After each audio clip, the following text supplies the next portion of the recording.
Good evening, good morning, good night, wherever you're watching this transmission. It is I, Mike Martins, with Mike in the Night.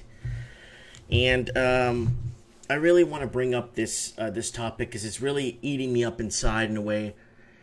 And bringing up certain topics and stuff deems you, or looking at facts and questioning them deems you as a racist nowadays, or a neo-Nazi, or God, I don't know what anymore. Anyways, before I kick off tonight's show, it is 9:45 p.m. Western Seaboard time. Today is the 1st of August, 2018. Happy August, everybody. Sorry, September 1st. Cheese and rice. Wow. I'm so out of it. Today is September 1st. September 09. September 1st, 2018. And it is... I can't believe how fast the year has gone by. It's like the months skip through. You miss a month or two. That should be a love song. The months skip through. You miss a month or two. Yeah, I know. It's September 1st. I know. So I got my girl Jazzy here in the comments section, checking in from the city of Vancouver.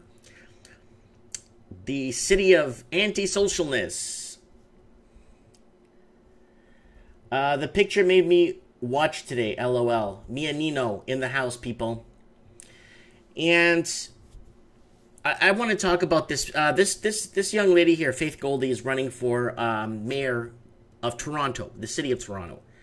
For those that don't know, the city of Toronto is located in the province of Ontario, in the eastern part of Canada. And Mike Van is checking in from Acapulco. That's in the state of Guerrero. And I spent some time in Acapulco.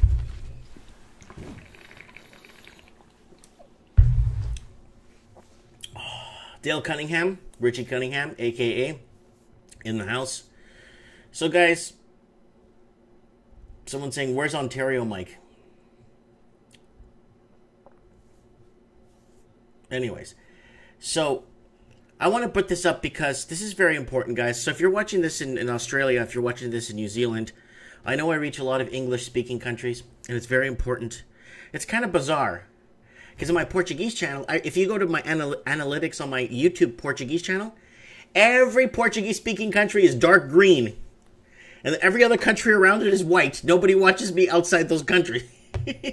Half of Africa is green, half of South America is green, and then you got Portugal, and you got other little countries that speak Portuguese. It's kind of funny. You go to my analytics in English, I think I actually get more views in Australia than I do from any other English. Then it's Australia first, then Canada second, and okay, it's Australia's for the first country that watches me, views me the most by minutes. Then it's Canada, then it's the United States, then it's the UK. And then I think it's after the United States, UK, and then I think it's South Africa, and then all those other countries, you know? Yes, that is correct. Ontario is the province in the eastern side of Canada. That's correct. I've driven there many times. Anyways, so let's get to the point here tonight, guys. I really want to get this out. This lady here has a lot of willpower. I look up to people like this. I generally don't look up to younger people, but I look up to her a lot. And she has a very strong willpower. She's got a lot of courage. And a lot of people take that energy and deem it as neo-Nazi or racist. So she has a completely blacked out total blackout in the media. Nobody knows. So what happens is you get all the people running for mayor of Toronto, for example. You get all the people in there, but then she's underclassified as other. So she doesn't even exist. She's not even there. So they're pinpointing her as, and when I saw this, it really upset me when I saw this because I've been watching her, understanding her, trying to, you know, a lot of the stuff she says makes 1 trillion% sense. And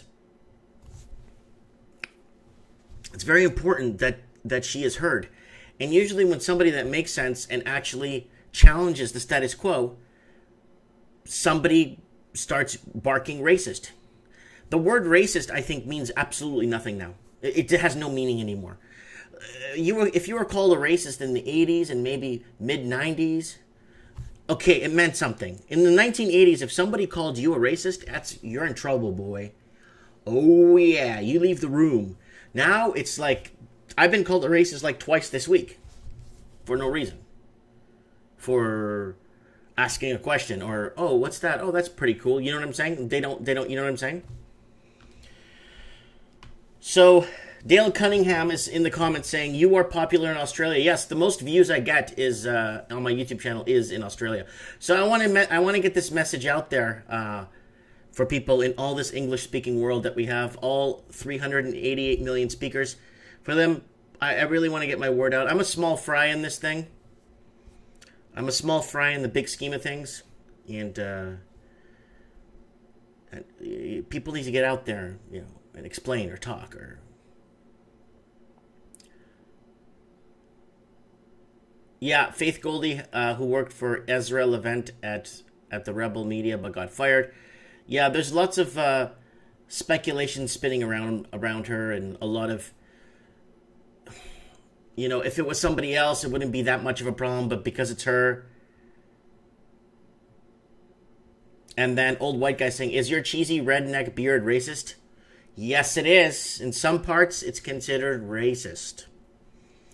So the word racist means like it holds no more validity. It means nothing. Like I said, in the 1980s, late 70s, 80s, someone called you a racist, man. You went home. You left the room. You packed up and left. Nowadays, it lost all meaning because it's anything anyone could say. And what makes me laugh the most is when someone says that their feelings are hurt.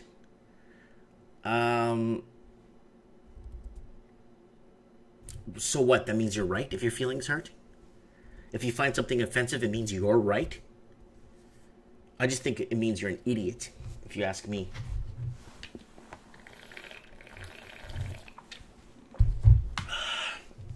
$10, 15 years ago, hardly anything made anybody ever offensive. Now, oh, that color makes me offensive. Oh, I feel triggered with your voice. Oh, I don't like this. That I'm like, you know what? I feel sorry for employers nowadays.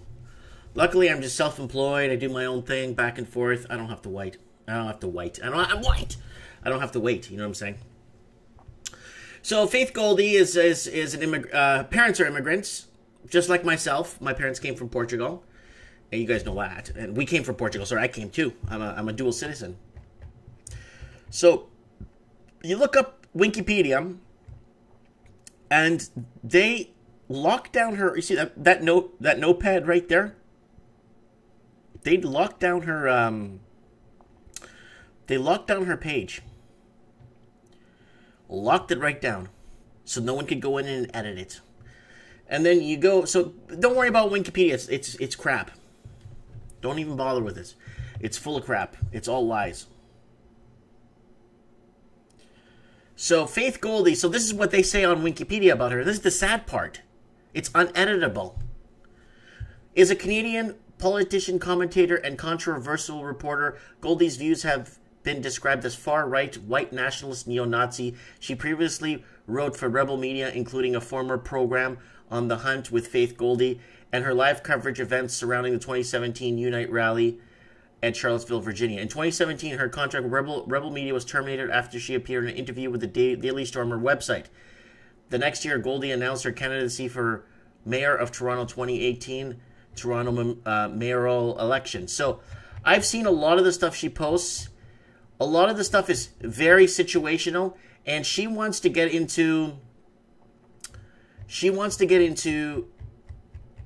answers, right? And if you can't get into a hate group and ask them what's going on and start questioning these people and what they think, how are you going to get the answers you need, or how are you going to get what you need when it comes to information, right? Or you're on a show with some guy and he's he's in a hate group, but it doesn't make you hate. You're not considered a hate or in a hate group because you're talking to somebody, or you know what I'm saying. So let's go into the next. Watch this article. Watch this. Toronto police should discipline officers who pose with Faith Goldie. So if he stood in a picture with her, I don't know where she is in here. Oh, there she is, right there, Faith.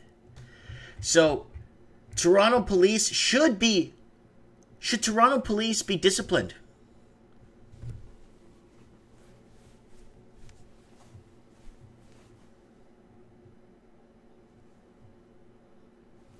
Speechless. You know,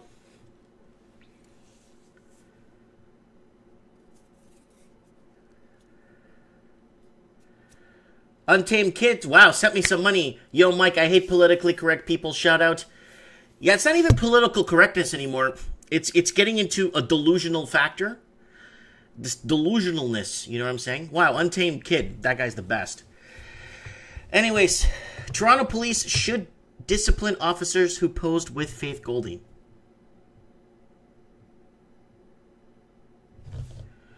Someone's got to say something in the comment section right now. Are you serious? Condemning officers for posing for white nationalist is bare minimum to repairing relations with marginalized groups. Wow. Faith Goldie, currently a Toronto mayoral candidate, formerly a journalist, but always a far-right troll, recently tweeted a photo of some volunteers for her campaign. The photo would have been relatively mundane if not for the presence of 2 uniformed Toronto police officers in their squad car. There's actually 3. There's one back there, one there. Oh, I think that's a firefighter there. Wow. So,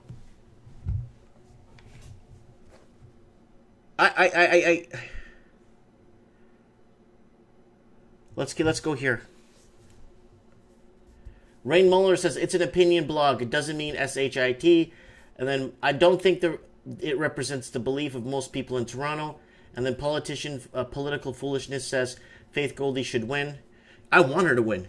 Because when they pick on people like this, especially when someone's asking the right questions and putting the city of Toronto first, I strongly believe in my heart of hearts that the person that actually asks the right questions, like Stefan Molyneux, he's called the same thing, far right, whatever you want to call him, all those names, because he's asking the right questions.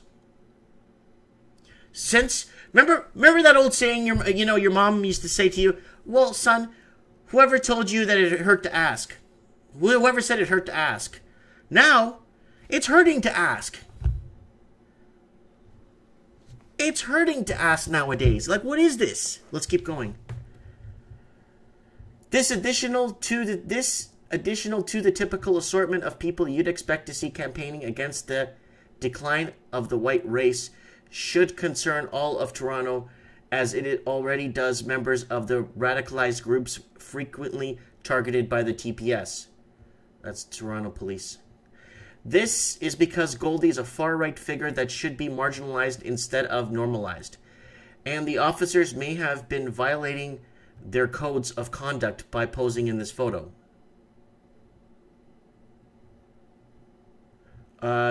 Twitter, Scott Mills, via the Toronto Police corporate communications account, tried to provide context for the photo, but the explanation just made it worse. Okay, guys, I was talking to city councilors today. So I'm running for council, okay, in my city. And they told me, they made it very, very clear to me, when you're in the papers or when they write something about you, you never reply to them. Never. You never reply to anybody. Ever. That's the number one rule. You never reply. Even if they're wrong, you say nothing. It's interesting. They're like, no, they're like, Mike, we understand that you like to stand up for yourself. We understand that you like to come back and and defend yourself and stuff, but you need to not say anything. If somebody writes anything about you in the papers, you do not reply, ever. The police, the mistake they made is reply to the press. They should have just left it at that. Then the press, oh, this just made it worse. So Toronto police says, police received info about a possible trouble and were sent to prevent a breach of the peace. Officers were asked to pose for pictures. Officers had no idea the woman was. Officers asked countless times a week to pose in pictures with public. Officers comply. This was no different. That's actually very true. So how did that make that worse? That actually answers their question. So follow her on Twitter, guys. It's at Faith Goldie, Faith J Goldie.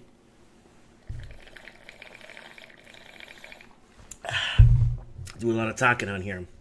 Someone's asking how far is Merritt from Vancouver? 2.5 hours drive in the summer. And the winter a little bit longer. Depends on how you come up the summit. Those big mountains you got to come through. Big mountains. We're talking huge summits. This addition to typical assortment of people you'd expect to see campaigning against the decline of the white race should concern all of Toronto. And it already does members of the racialized groups frequently targeted by the TPS. Oh, sorry, I read that. Let's go back here. So, police had that was a really good comeback. But if I was the Toronto police, I would have never replied to them.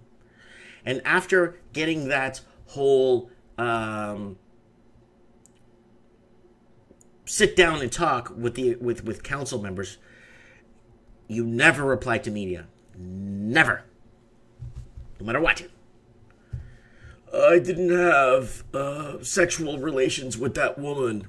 See? If he just shut his mouth and didn't say that, it would have been better for him in the long run, right? Don't say nothing.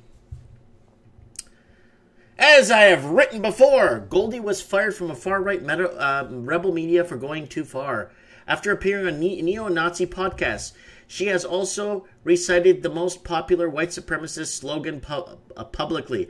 Demand a modern crusade against Muslims, champions ethno-nationalism and bemoans and white genocide.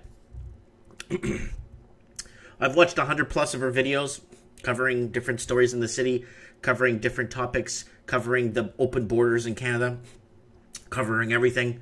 And I've never heard her say that. Unless she's talking in this in code, some sort of code that I'm not getting, because last time I checked, she's talking to us in English. So, Goldie has been banned from PayPal and from Patreon for violating their community guidelines on hate speech. There is always a crack or two in every election, but unlike the usual suspects, Goldie has a worldwide following. She is not your average candidate. This is why, regardless of the fact Goldie isn't expected to win or even be a contender, people are concerned by the photo, while officers were not volunteering for Goldie. As her initial tweet misleading indicated, they may have still be violating municipal and provincial codes of conduct. This is so bad, guys. This is so bad.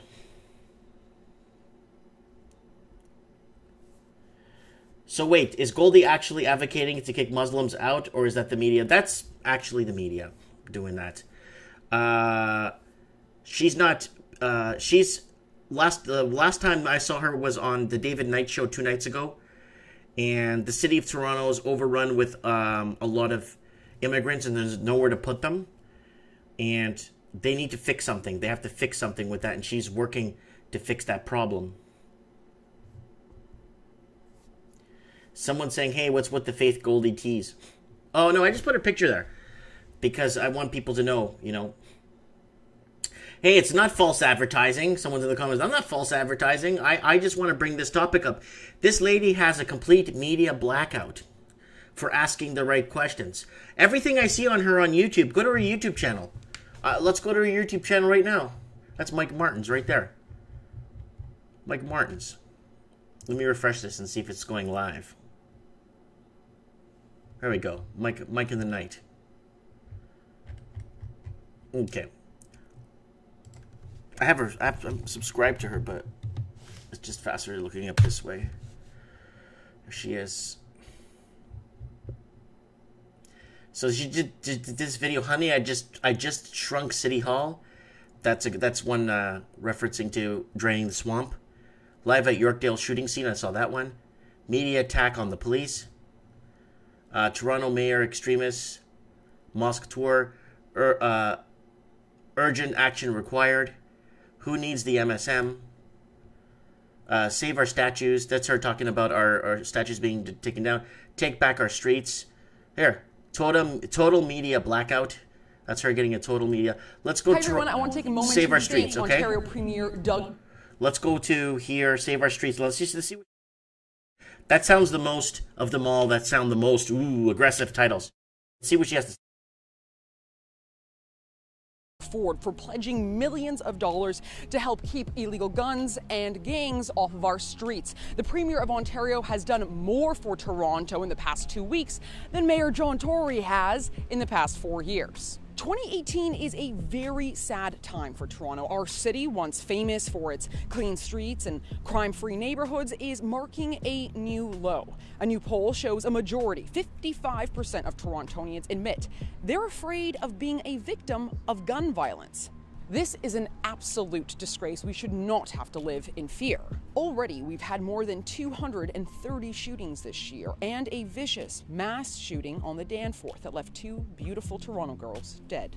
This is an attack against innocent families and against our entire city. Why does anyone in this city need to have a gun at all? Not to mention a murderous rampage with a rental truck on Yonge Street. People are right to be afraid, and it's time that City Hall starts taking crime more seriously. Let's face it, John Tory has been a complete disaster when it comes to the file of crime in Toronto. Our murder rate has surpassed that of New York City's, and his only response has been to vilify legal gun owners who have nothing to do with this crime wave. Why does anybody need to have a gun in the city of Toronto? And if it's someone who's involved in a gun club, perhaps they could do that somewhere else. John Tory is so confused about the issue, he doesn't even know who the bad guys are. I want to see our brave officers stripping illegal guns out of the hands of criminals before they pull the trigger. And I'm willing to throw every resource behind this cause. We can't have a city if we don't have law and order. We need to make it clear that if you commit a crime in Toronto with a gun or carry a gun illegally, that you will get caught and you will be going away for a very long time. I'm the only candidate for mayor who actually understands guns and crime. So this October 22nd, vote for me, Faith Goldie. Vote to take back our streets. That sounded like something I would vote for. You know what I'm saying? So let's keep going here. Let's look at this neo-Nazi move. Total media blackout. Yeah, we know that. Faith Goldie for Toronto mayor. Danforth shooter tries chemical weapons. Banned from PayPal. So she was banned from PayPal. So for hate, like, I mean, if you go to her videos here,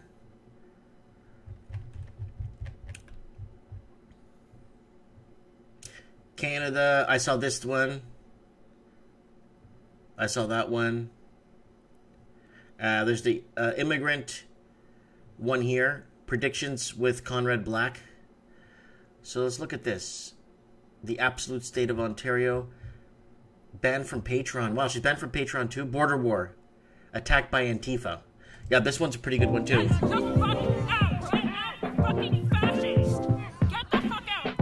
I'm going to start this video off with an unsolicited advertisement for Huggies. You know, sometimes people say, Faith, why do you keep baby's wipes inside your car? And I tell them, because you never know when you're going to run into Antifa. Get out of here. Get the fuck out of here. Now, today I did more than use those wipes for my hands. I used them for my whole face, because it was drenched in Antifa saliva. Hey, no, don't touch my property. And I know what you're thinking, Faith. You're a Christian, turn the other cheek. Well, the other cheek got covered in saliva too. So let's start from the beginning of the crazy day that I just had. I am currently on my way back to Toronto, Ontario, where I live, heading back from Quebec, the southern border. Now, anyone... She's covering the southern border, guys, the whole southern border. Go check out what she's got, because she's actually doing the right thing and working on creating, oh, she has no playlists. I gotta help her with her channel. Okay. Yeah, she could create playlists and break them down. Like on my channel, guys. Pay attention if you're doing a YouTube channel or starting a YouTube channel. Pay attention to this, guys. It's important. YouTube walking journey. You see how I break it down? I got my live stream up top. You could program it. I got my upcoming live streams right here. And then I got the housing trends in the housing market. Then I got housing crisis here. Mike in the night. Rants and lifestyle. Right? Game store business from scratch. Starting a home business from scratch. That's how you build your channel like this. Broken down into different divisions. So what she could do is do a gun issue. Only gun issue stories. And then another one, border issues, and then basically it breaks down every video into a different department, which is really good. Kevin Thompson's in the Kevin Thompson is in the comments. Antifa's brown shirt commie thugs from the 1940s. Please tell me that commie country didn't cause thousands of deaths. Yeah, that's true. Brown shirts. It's the brown shirts. I haven't heard that. I haven't heard that term in like 20 years now. It's kind of funny how stuff keeps coming back, eh? So that's Faith Goldie. So I wanted to show you guys her channel and what she has going on. And she basically stands up for... So, okay, according to the Toronto Police Service Board, the chief police is supposed to remind officers at the beginning of each election campaign that they can't use their status to endorse candidates and must discipline any police officer who contravenes this. So... what happens if the police officer votes for her? Are they going to get fired for voting for her?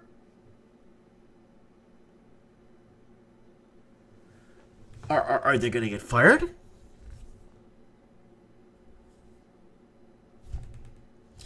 Kevin Thompson. Owen's up. Yeah, Owen's my man. I hope Owen, are you gonna vote for Faith Goldie? I hope he is.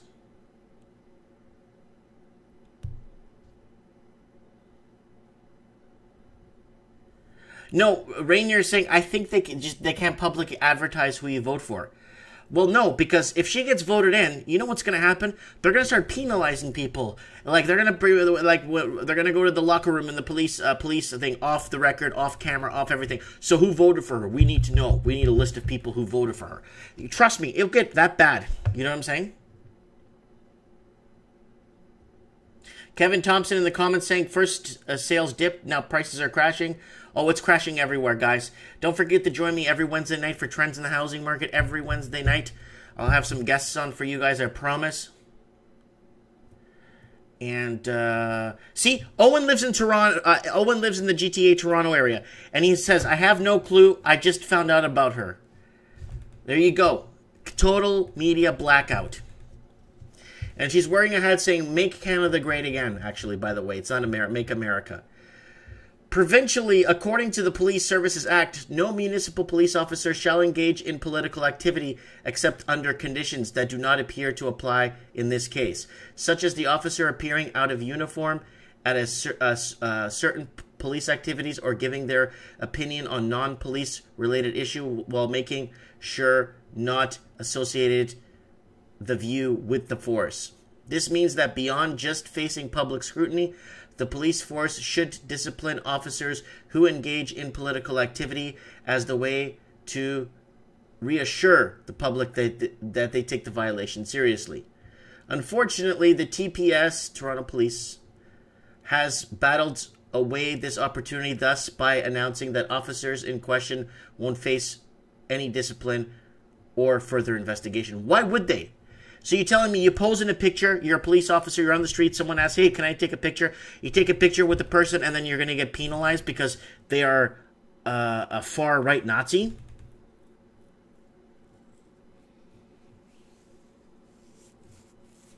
Oh, TJH is saying, Kevin Thompson, this is not a real... this is not a real estate show tonight. No, I'll have some housing stories I'm going to bring up tomorrow. I got one from Australia that looks good.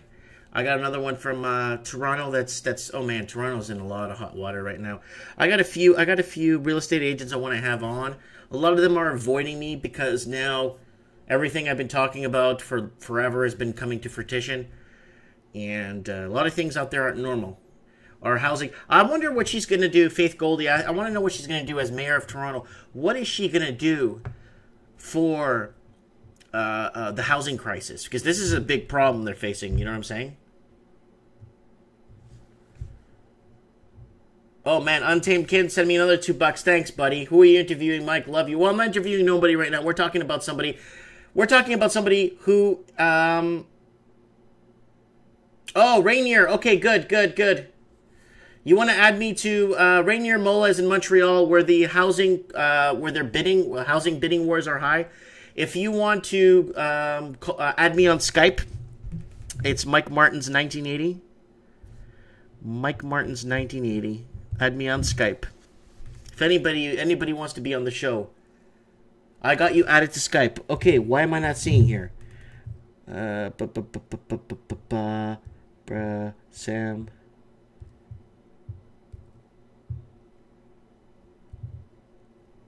I don't have you. Message me on Skype. Send me a oh, there we go. Okay, accept. So we got a Montreal real estate agent on the ground, and I'm gonna give her a call right now. If she's awake, I'm not sure. Okay, let me just call. We're gonna call her. We're gonna find out what's happening in the housing crisis there.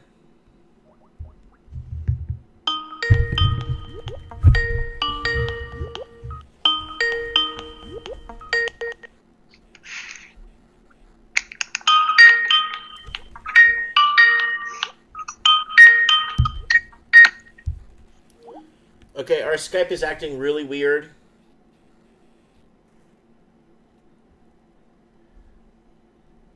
All right.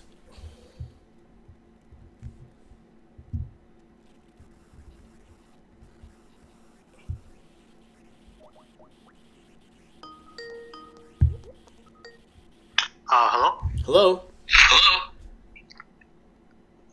Hey, Mike, how you doing? Good, how are you? Good. I'm great. Okay, Rainier, what's going on you're in Montreal, is that correct?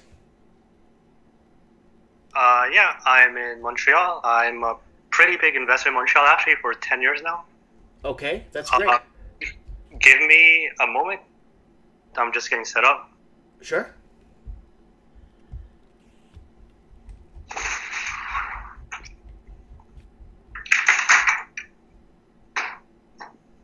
So I'm going to continue talking here for a few seconds, okay? So Toronto police had no idea they were posing, and they're trying to call her out here, like she's wearing the shirt, and the police had like, oh, give me a break, like this poor Faith Goldie, she's going through a lot, and only because of massive media blackouts. I feel really bad for her. And then there's another article following up saying that Toronto police had no idea they were posing with far-right candidate Faith Goldie, spokesperson said. Again. Wow, this made headlines everywhere. Alright, hello? Yes, how are you? I'm back, how are you? Yes, okay. Yeah, So Okay, so I'm hearing myself talk back. I'm not sure why I'm getting an echo. I'm not sure. I'm getting an echo. Do you have your volume turned down on your computer? Oh, I do have it turned down. Okay. Okay. I just closed the stream. Oh, Is perfect. it better now? Yeah, it's better now. Okay, so what's happening in the Montreal housing? So Montreal just this summer, it's booming really hard. Yeah, I've been we gotta covering keep in it. mind. Uh-huh. We gotta keep in mind that it's not everywhere in Montreal that's actually booming. Okay. Because Montreal is actually divided in two. Okay. So the West End is actually it's Anglophonic, and the East End is Francophone, and it's only the Anglophone areas that are booming. The Francophone areas are extremely cheap. There's no one investing there. Okay, so you're talking about the French-speaking areas. There's no one investing. That's right. That's the East End of Montreal. It's really cheap there. No one's investing there, and no one's getting into housing there. Interesting. Whereas in the Anglophone area, it's 3 times. So you'll find a normal house, a single-family home for $700,000. That's the average. On the East End, it'll be about $200,000. Big difference. Yeah. So where do you see this demographic coming from? Is it coming from Ontario, Toronto? It's mostly through immigration. Is it okay? Is it Chinese investors? It's a mix of Chinese investors, but it's a mix of all Asians in general. Because when immigrants come to Montreal in Quebec, they have 2 choices. Number 1 is to move to Toronto or move to Western Montreal. Those are the 2 choices. Mm-hmm. This is why there's this huge housing boom happening in Montreal, because it's localized in one area. Mm-hmm. So just to give you an idea, I'm an investor. I do multifamily housing, right? Right. So just last month, I raised rent by $200 mm-hmm. in 1 month for every single unit. Wow. Just because that's how competitive the market is. In 1 month, the month of July, I raised $200 each unit, and I own about 120 of them across Montreal. So you own 120 units? All in the western Montreal, that's right. In the not the Francophone, but the Anglophone. Exactly. Oh, that's fantastic. That's fantastic. And just to give you an idea, just to give you an idea of how much is booming, in 2016, I bought my first single-family home mm-hmm. for my family, and I bought it with a down payment of around $600K. It was a $1.4 million home. Mm-hmm. I had it evaluated just this year. It's worth $2.4 million right now. Wow. Wow. Yeah, this is exactly what happened in Vancouver. But you see, with Vancouver, it's a little bit different. Vancouver has been happening for the last 10 years. Right? And... Yeah. Now... Vancouver's a great market. Well, it's a completely unaffordable, unobtainable market. I could have bought in Vancouver. I could have. But you know what? I want more bang for my buck. I want more disposable income. And I want to travel more, right? But you know that the foreign buyers tax in Vancouver and Toronto, that had an effect on Montreal. It did, of course. It started in Toronto. So if you've been watching my show for the last 2 years, I started talking about this foreign buyers tax 21 months ago when it was applied. Half the people went to Toronto and half the people went down to Seattle. Yeah, that's right. But the thing is that the foreign investment in general is not big.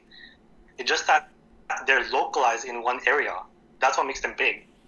So for example, in Montreal, yeah, there's one area called we call it Ville Saint-Laurent. Mm-hmm. That's where all the foreign investments are, and that's why housing prices are increasing really fast. But if you look at anywhere else, they're not appreciating. So what's happening, according to what you're telling me, is that the benchmark price is skewed. The benchmark price of a detached home across the city of Montreal, you're getting a skewed number because you're getting one end of the city that's very increased and one end of the city that nothing's increased, but it brings up the benchmark value across the whole city. Exactly. Like the average price in Montreal home is what? It's like $350, right? $350K. Wow. But thing is, that mark doesn't reflect Montreal because in the West End, the average is $700,000. Okay. Okay, and then on the Francophone side, it's like $200-300. It's not even at 300. It's way cheaper. It's below 200. Below 200 large. Wow. Yeah, okay. pretty much. Wow. So yeah, that's something really good. So are you seeing a lot of, what do you call those people? What do you call? Bidding wars. Oh boy, I've been so many bidding wars this summer. Yeah. And so I actually want to invest in a property recently. It was a 30-unit multifamily building. Uh-huh. It was 33 units in the West Island, which is at the west side of Montreal. Yeah. It was listed at 2.7, and I bid for it at 2.8.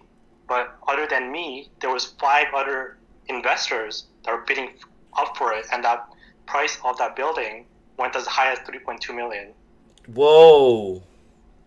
Exactly. Whoa. That's yeah. Yeah. And that's not the only one I tried. There was another building that was selling for 2.4 at the time. Mm-hmm. And it was a really nice location, 15 units, great locations. I bid for around to 1.7. That building sold for 2.2. Wow. Yeah, so it's getting out of control. It's asking over price. Yeah. So it's like It is overpriced. Uh-huh. It is overpriced, but it's also very skewed because the data you see in these newspapers online, they don't reflect what's actually happening in Montreal. Oh, okay. Yeah, of course. Like I was telling you earlier, the benchmark price is going to be skewed only because they're taking because you're going to take everything into effect. The francophone section brings down the values, but the anglophone section brings up the values, so you get this skewed number that's in the middle, which shouldn't be there. Exactly. That's 100% correct. So what they need to do is they need to do a municipality division where they actually have two different municipalities in each division. So then this way you could have Montreal East and Montreal West. And then this way there's... That's right. Yeah. That's extremely hard to do. I don't know if you've ever been to Quebec, but there's a lot of politics in this province. So getting things done is not that simple. Yeah, there's a lot of zoning restrictions and stuff in those cities, right? Yeah, and a bunch of language wars. That's the main focus. So you invest. So you're an investor and you invest. So how many properties do you own? Like total one? You said 120. Yeah, so I'll tell you my story. I started in 2008. Mm-hmm. I was a dishwasher for 4 years, and I saved up. During those 4 years, I saved up around 40 grand. Okay. And then borrowed 40 grand from friends and families. Mm-hmm. And then I invested into a 14-unit multifamily property, which was $640 at the time. Mm-hmm. So you're the location at the time, I don't know if you've seen Montreal in 2008, but housing was not booming. It was really poor. There was a minor recession. No one was investing in housing. So I was able to get a hands on this property. It was literally connected to the metro system. Like the garage directly leads you to the metro. Mm-hmm. That's how good of a location it was. Mm-hmm. So I bought that 14 units. There was a basement. Yeah. There was a basement. I built 4 units. There was 18, and I kept refinancing until this day, and I have 120 units currently. Wow. So you worked your butt off for 4 years washing dishes. Pretty much. I was poor. I was really poor. Yeah, no. That's the Canadian dream right there. Work your butt off. Do what you got to do. Have a plan in mind, right? Have a motion. Have have your eye on the prize. Oh yeah, I had a vision, but it was very risky at the time because it was the biggest investment I made in my life. Mm-hmm. And not to mention, I borrowed 40 grand. So whenever I borrow money, I take that seriously because I need to pay them back, right? Right. So at the time, there was a lot of stress, but right now, life is good. The investments paid off, and I keep on expanding my portfolio. Mm-hmm. So to the viewers who are thinking about investing in real estate, I do tell you to take a look at Montreal. Yeah, Montreal is very in it, but do you see, in your opinion, housing prices? Well, if you bought at the right time, you're fine. But if you've been buying in the last, I think, well, see, Montreal's taking off right now, so it doesn't really matter right now if you bought. Even if you bought 6 months ago in Montreal, you're still okay. I'm talking about people who bought in the last 3 years in Vancouver, and people who bought in the last year and year and a half in Toronto. Well, I know that the real estate, it's cyclical, right? So at one point, we know it's going to come down. Mm-hmm. But the question is if it's going to come crashing down, or is it going to slowly come down, right? Mm-hmm. So far in Toronto, it's slowly coming down. It wasn't a full-on crash. Mm-hmm. I don't think it's going to be a full-on crash. It's going to be a full-on crash, but I think it's going to slowly come down. Mm-hmm.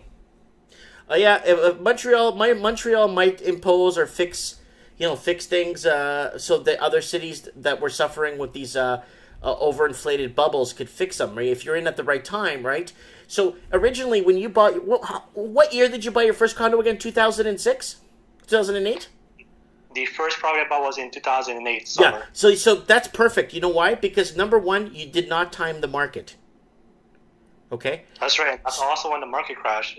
Exactly. So you did in not. In the U.S., in Europe. Exactly. And Spain too, right? Yeah.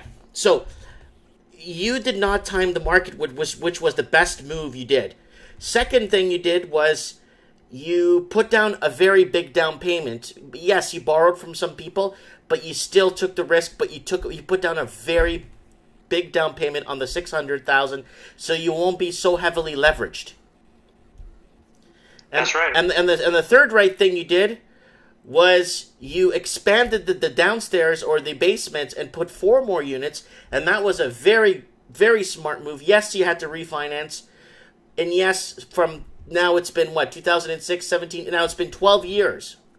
Now, 12 years later... It's been 10 years, and a large part of it is because the properties were appreciating at a good rate. Just to give you an idea, the first property I bought at 645, I had it evaluated recently. It's valued at $2.5 million right now. Yeah. This month, and so in 2010, just 2 years later, I bought another property through refinancing it. Most of it was refinanced. It was a $1.5 million property, 25 units in a good location. Today, that's worth $5 million. That's really good. That's really good. And my biggest purchase My biggest purchase was in 2012 summer. It was a 76 unit, which at the time I bought it through a partnership with a family friend, so I own 75% of it. We bought it at $5 million. Today it's valued at $10 million. Holy smokes! There you go. Keep your eye on the prize. Keep partner did. Yep. Yeah, so just this summer, I just bought up my partner, his 25%. I bought him up for $1 million. And I got up really easy because he had 18 units. And those 18 units, right now at market value, is worth $2 million. Wow. Well, that's very good. That's very good. It's good to hear from an investor side of it, but an investor who basically worked to make it, or worked from scratch, or lived the Canadian dream, basically worked and made the difference in his life. You know what I'm saying? Yeah. Though I am being safe right now because I do see that the price will be going down. I don't think it will be this year or next year, but in the next few upcoming years, I do see prices going down. Yes. So don't buy anymore. Just stay with what you have. Yeah. Right now, I'm just focused on building units, renovating, rehabbing. Basically, I'm forcing appreciation, just in case that the market does remain good. Just to offer me some stability. You know what I mean? Yeah. No, you'll be. See, I was never the huge real estate tycoon. I never. Myself, I was more into the markets, and I just trading. Like some days I trade, some days I take a break. I've been trading for 21 years now. I've been more focused on markets because it's more liquidity, right? Yeah, it is. And if you know how to play, it's like I have for years and years. I've done extremely well from that. But I've never been a real estate tycoon. I've never really been into that whole... I just wanted a house to live in and raise my family, right? But I'm not paying $2 million for a house that's worth $200,000 in the Francophone part of Montreal. The $200,000 Francophone house in Montreal is $2 million in Vancouver. Yeah, you're probably right about that. You know, that's so, that. Okay, Vancouver's a very tricky spot. Oh, it's a market that it's an unsustainable market, and I feel very sorry for the politicians in power there. And the next major party that comes into power, I really feel for those people. Like you have no idea. I really feel for them because they're. The most surprising thing is that in Vancouver, the population is not that high compared to Montreal. No, it's only 600,000 people living in Vancouver. Oh, you know what, my friend? I think it's a lot less now. Because when you go there to Vancouver proper, on a weekend, there's nobody outside. But when you go during the week on a work hours, it's packed with people because they come on the SkyTrain. Yeah, it's very surprising because if you compare Toronto has 4 million people. Montreal has 3.5 million people. Mm-hmm. So I don't see how the market could have appreciated so much in Vancouver with that little people. Well, you got to remember we got 96,000 empty units, right? Ooh, I don't know about the Vancouver market. I'm not an investor there. Yeah. So the in Vancouver, there's almost 100,000 empty units. So sitting empty. Yeah, I don't see it. I think if anything, I do see Vancouver completely crashing, but Toronto and Montreal, it's always. I don't think it'll full on crash mainly because Toronto benefits from Quebec. I don't know if you noticed, but when immigrants comes to Quebec, they have two choices: either Western Montreal or Toronto. Mm-hmm. Mainly because they don't want to learn French, right? Mm-hmm. And not only do they want to learn French, you got to keep in mind that in Quebec we have huge labor shortage. Meaning, do you know what the median age is in Quebec? Mm. It's over 50. Really? People are old here. We have a large population. Quebec's the one that's in most need of immigrants. But the problem is they're not staying in Quebec because of learning French. And Toronto benefits from that because all these people are going to Toronto. Okay, so I got somebody in the comment sections. TJ Houston is in the comments saying, just walk through Vancouver tonight after dinner. No lights on. No lights on. Yeah. Oh my God, that's crazy. You have no idea, that's why I had to leave. I had to get out of there because let's say I stayed in Vancouver and continued my business down there and kept going forward. Let's say, right? I would have no one to be with. You wouldn't, but it depends. I think the ones that benefited the most are those that invested in Vancouver during 2007. Mm-hmm. That's the only 1 million%. Because I moved into Vancouver, was it 2009 or 2010? Was it 2010 when I moved to Vancouver? Yeah, I think it was around then. And the average house was already 800,000. Oh, boy. And then that same house, crazy. When I was living in Miami, that same house in Miami was maybe 70 grand. So... Yeah. So I think the right time to invest in Vancouver, it should have been much earlier, around 2004 at least. Right. Like in Toronto, the right time to invest in Toronto was around 2001. Yes, it was. You're right. 2001, 2002. That's a really... Yeah, because there was a crash in 2001, but after that, that's when the prices started going up. In 2008, Canada never had a full-on crash, right? No, it didn't. It didn't, exactly. So the right time to invest in Toronto are in 2001. In Montreal, the right time was 2008. Mm-hmm. Exactly. Yeah. Australia also has never had a full-on crash since Australia's housing market's been in a bull market since 1975. Oh boy. Yeah. It's getting really bad there. It's gotten so bad that people in Sydney, doctors, lawyers, people of importance that actually submit or contribute to the infrastructure of the city, garbage men and stuff, they have to drive in or commute for 2 hours to get into work. That's crazy. Yeah, it's gotten really bad. So an hour, 2 hours, wherever it is. But I think one of the markets to watch out for in Canada would be Calgary. Oh, Calgary, yeah. I don't think you've seen. Calgary has the highest percentage of immigration right now in Canada. It has the biggest, highest inter-migration. Yeah, so, that's pretty crazy, isn't it? Inter-migration. So a lot of people from Vancouver, from the Okanagan, where I'm here, not in the Okanagan, but I'm in the Fraser Valley. All the different parts, they're all moving to Calgary because the taxes are a bit cheaper, and cost of living is a lot cheaper. And not only that, it's not as expensive as Toronto and Vancouver, right?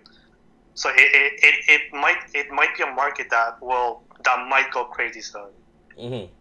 Oh yeah, it might be a risk. It might be yes or no, yay or nay.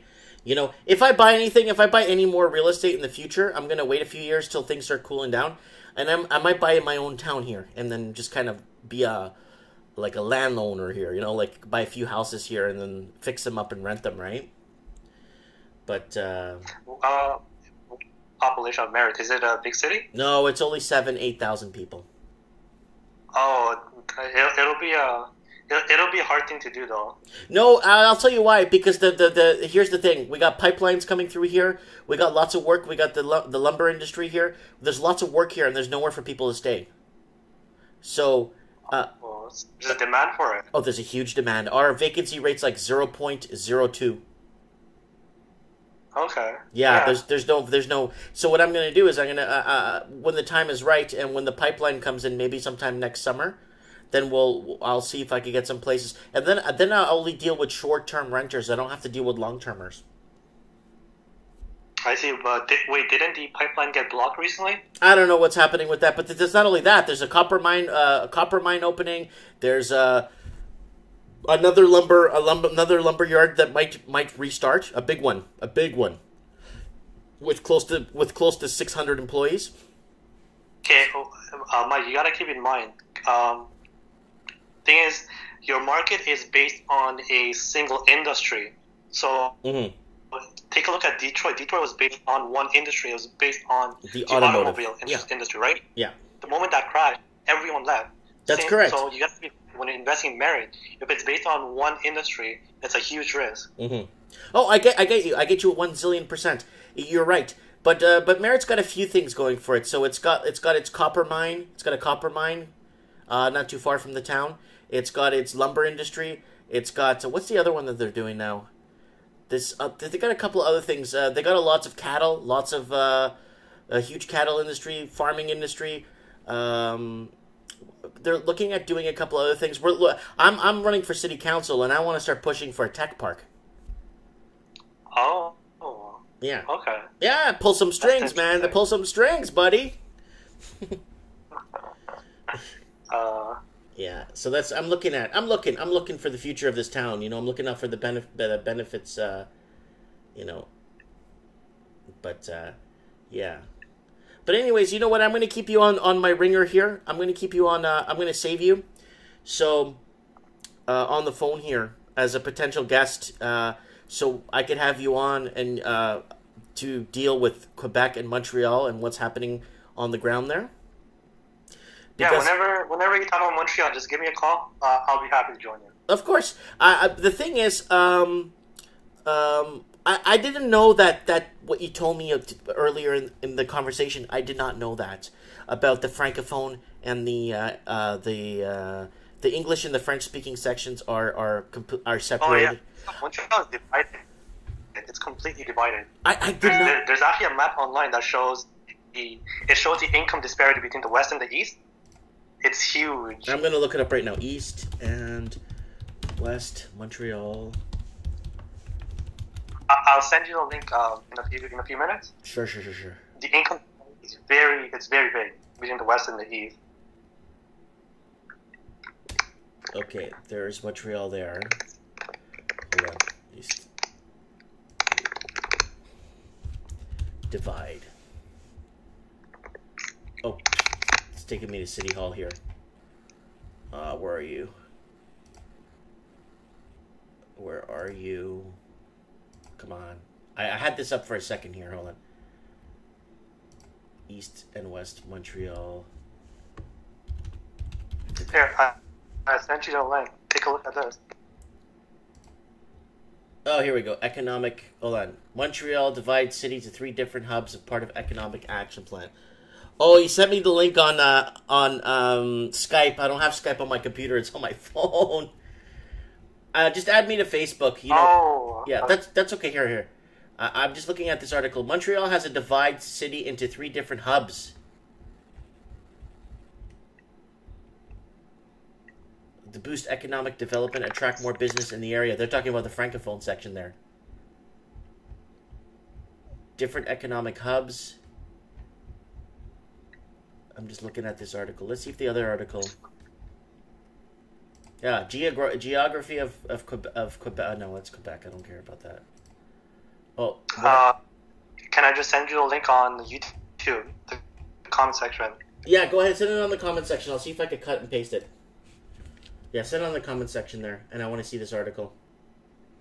I didn't know the divide was like that. I really did not know the...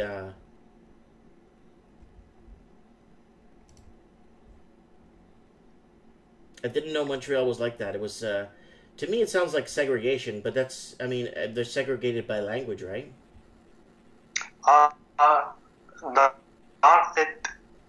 They still gotta know French at the West End, but the entire Anglophone minority in Quebec, they're all concentrated at the West End of Montreal. Okay. And this is why I don't know if you've paid attention to future projects, but Canada's biggest mall right now is in Edmonton, right? West Edmonton Mall. That's correct. But in 2 years, that's not going to be the case. They're building the biggest mall in Montreal's western neighborhoods. Really? It's a $2.3 billion project. Not only are they doing that, they're also a $6.3 billion project. Mm-hmm. The fourth biggest train network in the. It's called the LRT, and it's in the West End. Yeah, the LRT is like a light transit, right? Yeah, and most of this station, it's meant for the West Island of Montreal. Wow. Okay. Someone's asking me if I'm still running Windows 95. Yes, I am. Okay, so I'm waiting. So I sent you the comment section. I don't see it here. I don't see it here. The last thing I have here is still running Windows 95 is the last one I got. It says montrealblog.com. One second. It's not in the comments. I'm looking at it right now. I sent it again. Do you see it? Nope. It's not here. I'm telling you it's not here. Something's wrong. Because either it doesn't want the link. Take the www and all that stuff off it. And the dot. And I might yeah. be... And I just did. Okay. YouTube doesn't allow links sometimes. Yeah. It's not here. Oh boy. Yeah. Other people are commenting and saying it's not here. Oh, someone said, I told you, Mike, links are not allowed. Yeah, just, you know what? Add me to Facebook and send it to me on Facebook. And I'll check it. I'll check it later. I'll check it. We could do a whole show about this if you want. The social divide in Montreal. Because I did not know that there was and it affects the housing prices. So if you're in the English-speaking section, you're good. But if you're in the French-speaking section, you're not good. And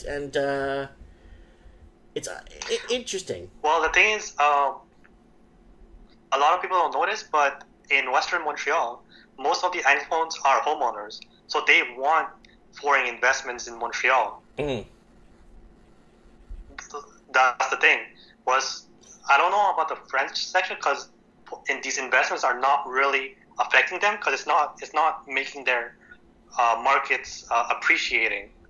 But it is affecting them in terms of investments because all the investments are happening at the West End. Yes, for sure. Wow.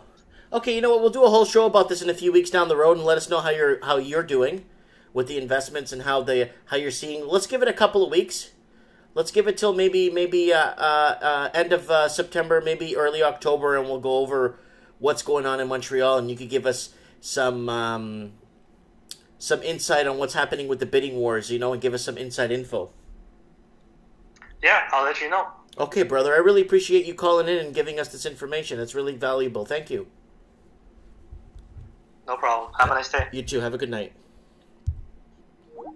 Wow. Okay, so it's like 2 o'clock in the almost 2 o'clock in the morning in Montreal. Wow. People are watching Mike in the Night. So we had to get that emergency caller in because he's been actually wanting to get on my show for a good while now and to talk about what's happening. So I got Geographical Montreal. Guys, stay tuned. We're going to be doing a Montreal show soon and what's happening there. Anyways, let's get back to what we're talking about. Faith Goldie. Sorry for the interruption, but we had to bring that in because it's very important. Toronto police should Toronto, my question to you guys is, should Toronto police discipline officers who posed with Faith Goldie? So that's my question, and I want to know from you guys. let me tell you something. I didn't know she was like, and then look what they did. Look at this, look at this, look at this, look at this, look at this, look at this. They zoom into her shirt. Oh, how did you not know it was her? Like, it's getting to that point. Man, you guys gotta give me a break here. If she's talking about protecting our streets, getting guns off the hands of criminals, keeping guns with gun owners, protecting the... So this guy right here comments and says, are you actually surprised by police officers posing with a white supremacist and not even getting reprimanded for their superiors? When we say policing is the violent arm of the white supremacy, do you think they're being fancy?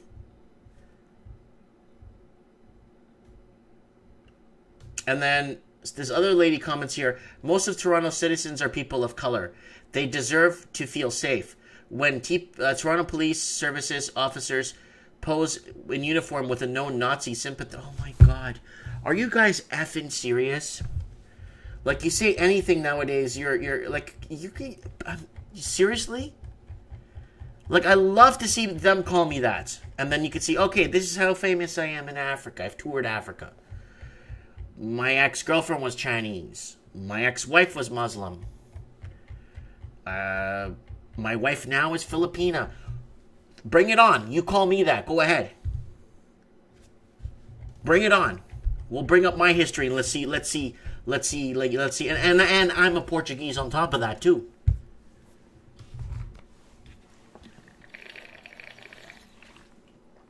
Thank you. Thank you. So, thank you. So, Ben Bekui, my Japanese friend there from Tokyo, is telling me the crap people waste their time on these days blows my mind. And that's exactly what it means right there. That's exactly what it means. You gotta give me a break. This whole feelings crap. Are you out of your tree?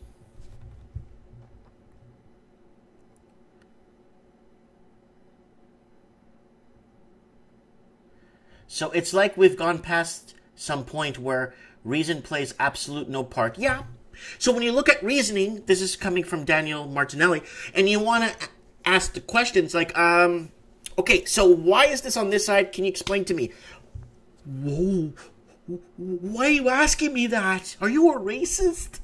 And then he goes to say, there's no part in discussions anymore. Let alone the truth mattering. Yeah. Working on it, says Faith Goldie won't win, unfortunately.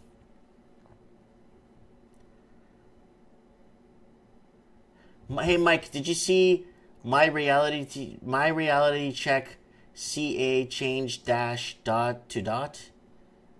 I don't know what this is, so I'm just going to cut and paste this. Okay, guys, we're all moving to Japan, and I'll tell you why. Because our buddy here from Tokyo says that crap doesn't happen over here in Japan. People would just laugh at you.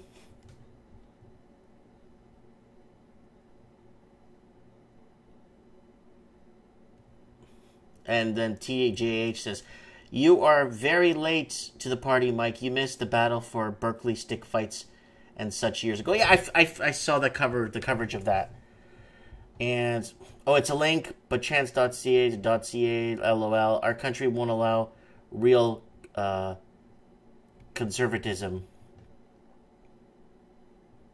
Then Peter, oh, to get rolled up. Mike, you've been around. Okay, let's put this link in here. I hope it's nothing pornographic.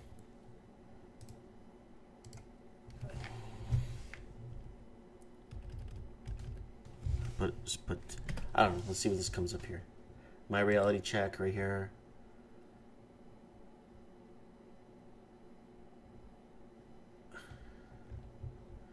Oh, this is a pricing. Oh, wow. Wow. Everything's going down. Okay, yo, Dylan Lopez, you gotta add me to, everything's dropping. Dylan, add me on Skype. Martins, Mikemartins 1980. Add me on Skype. If you don't have Skype, get it. I've been using it. It's great. It's actually more clear than using my landline or the landline on this. Landline's crap. I just use Skype. It's so much better. Holy crap. Everything's going down. Everything's my reality check. So it only covers up the lower mainland. I wanted to see if prices in my area have been going down. Actually, prices in my area are they're still creeping up slowly. And they're still going to creep up. Why? Because the median average house here in Merritt is like 300 grand anyway. So you're going to see it's got mountains. It's beautiful fresh air. What a beautiful day today. The smoke is gone. Hallelujah. Smoke is gone.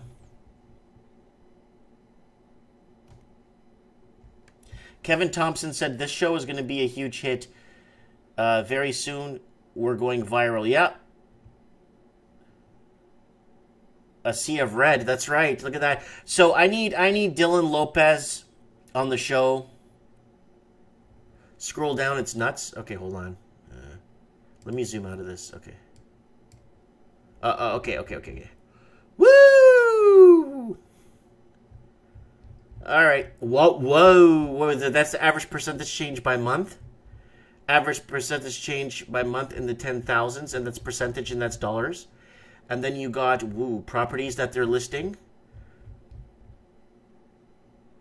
Oof. Thank God this is not my stock portfolio. Thank you, God. Woo! Look at that. Holy smokes. So every property that's listed on that graph is right here. Dylan Lopez, buddy, thanks for sending me this. I am going to actually save this right to my desktop. And I'm saving that right to my desktop right now to the right screen. I got several screens on this computer going on at the same time. And I am saving that, and I'm saving the link.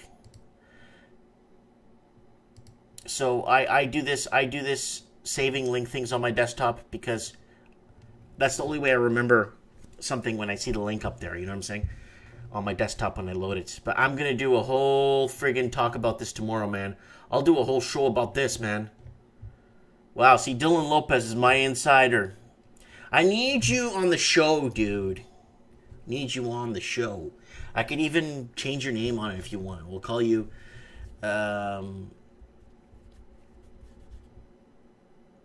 we'll call you Devin Love.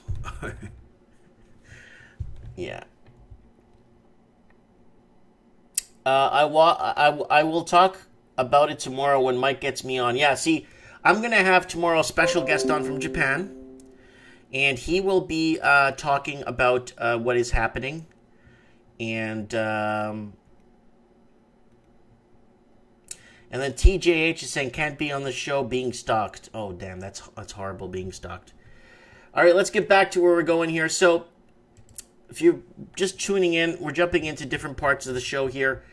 But I'm just choked about this. Toronto police should discipline officer who posed with a political candidate. And if she is against open borders and she's against a lot of things she's against that's in favor to protect the Canadian. And when I say Canadian proper or Canadian, it's people from everywhere that came to make Canada a great country. My family, we came from Portugal, and we've done our best to make the best we can here. You know, other families, like my other friend next door to me is from Jamaica. He came here, and he's really made well for him and his family. And the other neighbor here is from, I think it's not Germany, it's not Netherlands, it's not Denmark. I think it's Denmark. He came from Denmark, and he's made it a run at it here, and he's doing well for him and his family. You know what I'm saying? Okay. Oh, Sidge Brad Pete, SPT is in the comments saying hi. Just watching. Yeah, scroll to the beginning of the show because we're jumping in and out of topics here, guys. Sorry about that. With this show, you never know what's going to happen.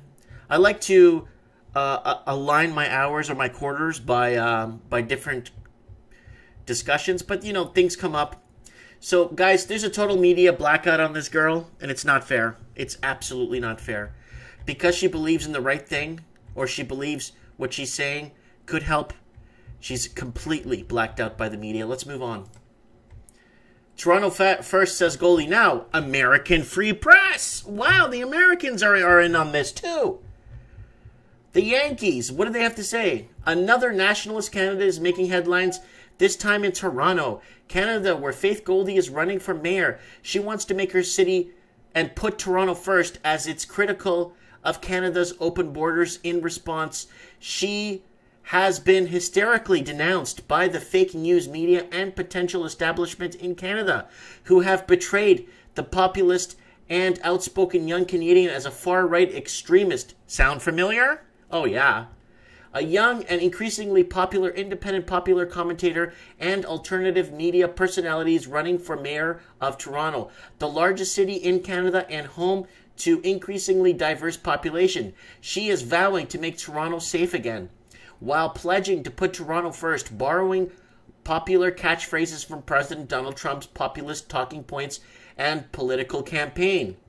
Faith Goldie, who boasts close to 100,000 followers on Twitter and well over 65,000 subscribers on YouTube, is a former reporter for the Rebel Media, one of Canada's largest and most influential independent media outlets. She has also contributed to a number of other mostly Canadian-based media outlets, sparking controversy for her populist views and straightforward reporting. Yeah, you asked the right question. You're a racist. Excuse me.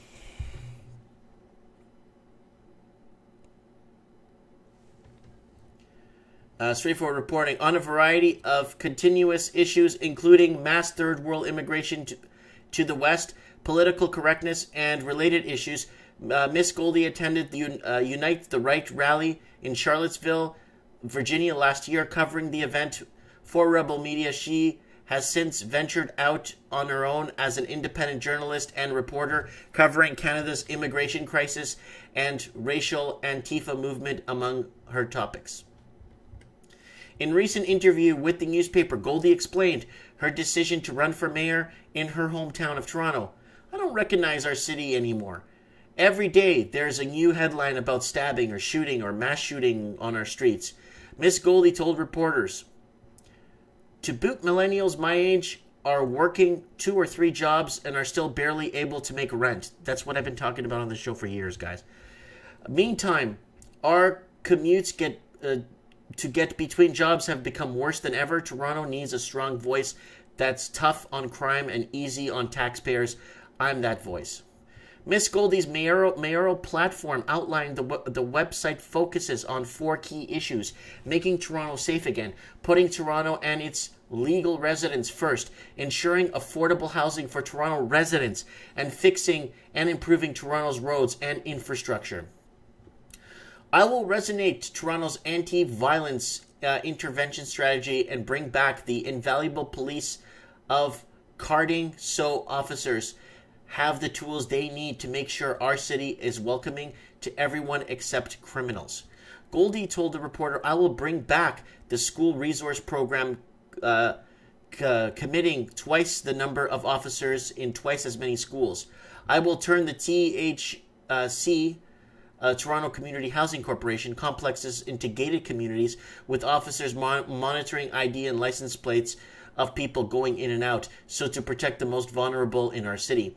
And I will bring job fairs and training to the most violent neighborhoods in our city to help our kids away from guns and gangs. Miss Goldie has also been highly critical of Canada's open border policies, which have welcomed illegal immigrants and purported refugees and expressed to Canadian citizens. She vowed to put Toronto first and prioritize the interests of all Toronto residents. I want every homeless person in our city to have a warm bed this winter, Goldie proclaimed. But right now, they're being crowded out of our strained shelter system by an invasion of illegal migrants and monopolizing our resources. As mayor, I will evacuate every illegal migrant from our public housing and bus them to the steps of the Prime Minister's office residence. Not a single Toronto taxpayer was asked if they wanted to erase our southern border, and we won't be burdened by the exponential costs of federal government's decision to do so. So, you see that? This is important. Ooh, lots of comments going on. Okay. Uprising, Miss Goldie has been hysterically denounced by fake news media and political establishment in Canada who have portrayed the populist and outspoken young Canadian as a far-right extremist. Since announcing my bid to become mayor, our city's press has taken to the airwaves defaming me. She explained these fake news claims are nothing more than a diversion tactic, plain and simple. Toronto's establishment media wants to distract taxpayers in this town from hearing my message because they know it will resonate. So, guys, remember, she has a good chance of winning for one simple, tiny, itsy-bitsy reason. The silent majority always comes out to vote. The silent majority. The silent majority is awake. The silent majority has been waiting. The silent majority is fed up. And the silent majority don't want to announce they're going to vote for her because then they'll be called a racist.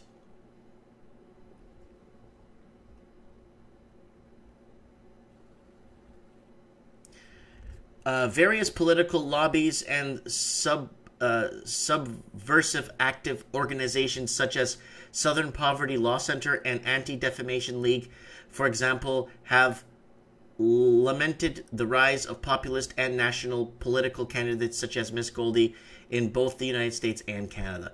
Thankfully, more and more citizens are ignoring the smears from dishonest organizations working overtime to prevent populist and patriots such as Miss Goldie from becoming elected representatives. So you know what's right, right?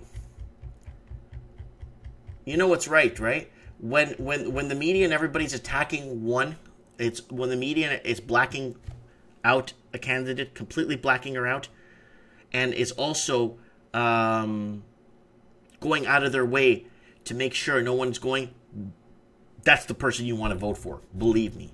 Never. Since before Donald Trump, you've never had this problem. Donald Trump goes in, everyone's laughing, he's not going to win. And I said right from the beginning, when he went down to that wall in Mexico, I said, guys, Donald Trump's going to win. I'll even bring the video back up. I'm going to find the video before he announced he was going to run. He went down to the border to look at what was happening and stuff. And I said, guys, if Donald Trump runs, he's going to win. A lot of people thumbed me down and made fun of me and said, you're an idiot, Mike. You don't know nothing about politics. It's the silent majority.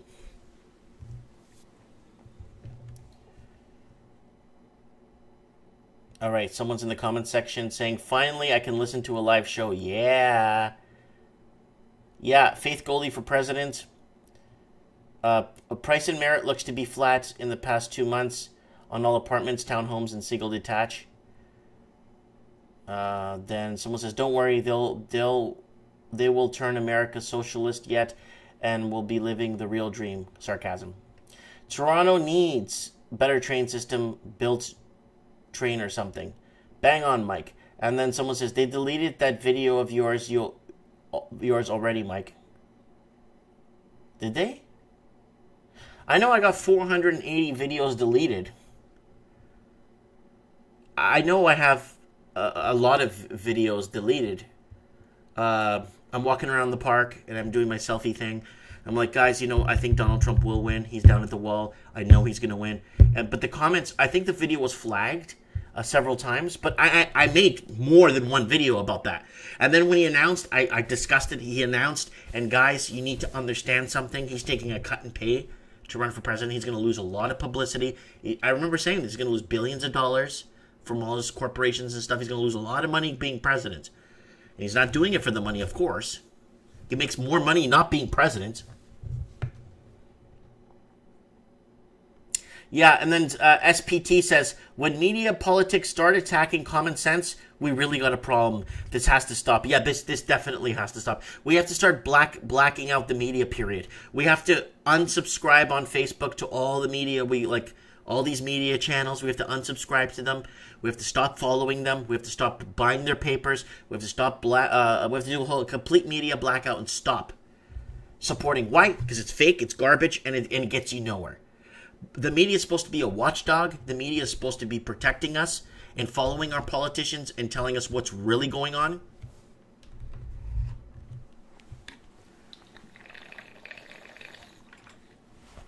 Final top saying, Mike, can you get Garth Turner to call? I'm not sure who Garth Turner is, but that sounds cool. Abbreviation, acronym GT.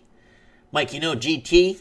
Who's GT? That's Garth Turner. Oh, no, I don't know who he is.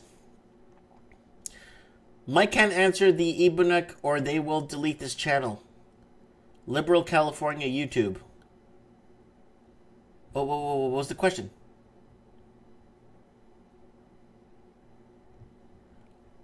Oh, then someone says, why would they delete your channel? Why would they delete your videos? Because you're not talking about bubblegum and unicorns?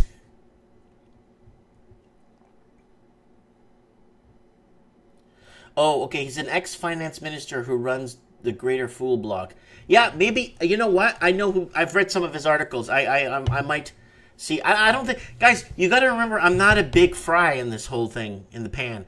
I'm not a big fry in the pan. I'm just a small little widget of the potato that people like to crunch on when they eat. I'm not a big fry, you know. I think I just have 5,000 subs. The show does get rewatched a bit, but I'm one of those channels that they don't want to get big. Like I'm one of those channels that you know, they can't call me a racist. They can't. It's impossible. You see what I'm saying? I'm one of those guys that like, we got our perfect. Yeah, we can't call this guy a racist. There's no way we could call this guy a racist. You know. Oh, everyone's coming in the comments says.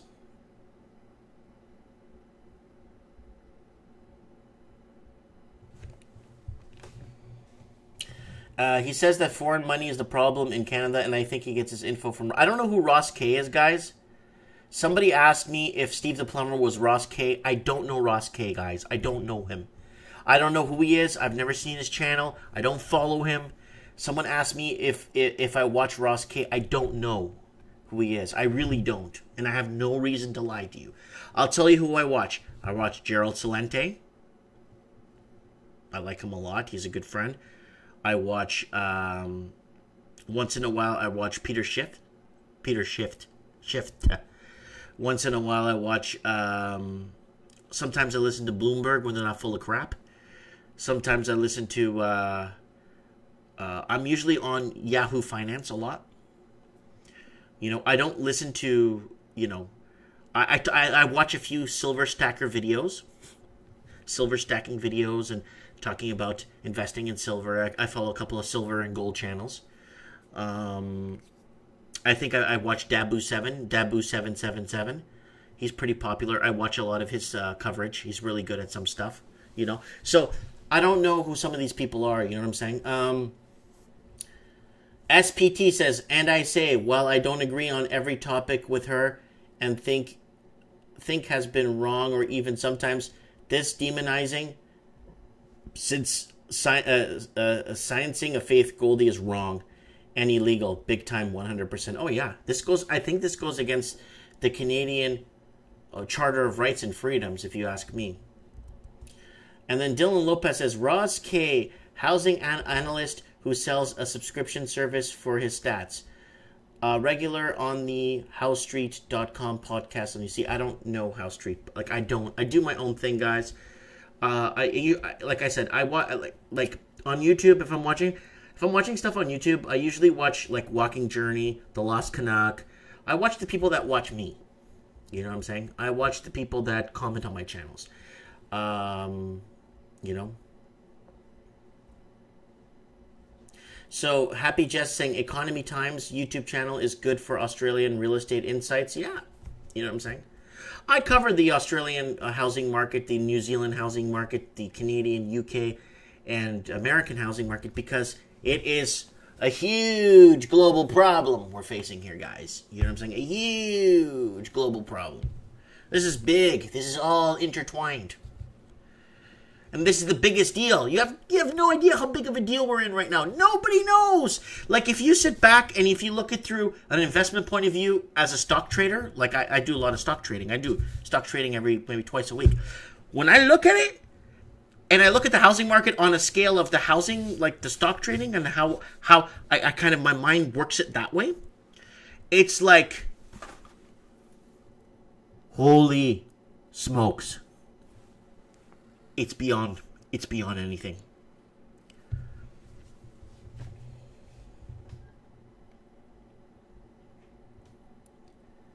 So, anyways, let's keep going, guys. So this is a really good article. This article makes a lot of sense. Doug Ford says Ontario post-secondary school will require free speech policies. So, again, no neo-Nazis allowed. No neo-Nazis. White supremacy signs.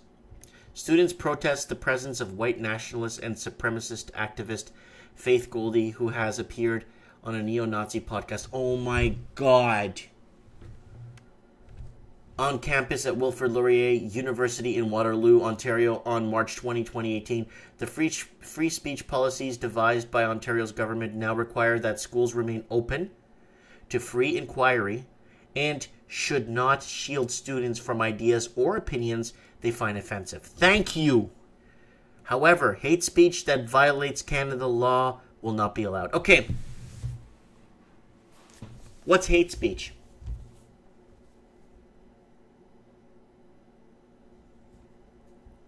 What's hate speech?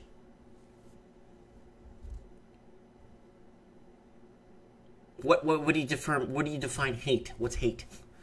Can we have a bar of hate? Do we have a hate bar? Like a thermometer? What is a hate bar? Blood pressure goes up X amount, you hate this much? Like, what does hate mean? Let's see what the stupid dictionary defines hate as. I'm reading that tomorrow, guys. Stay tuned to my channel.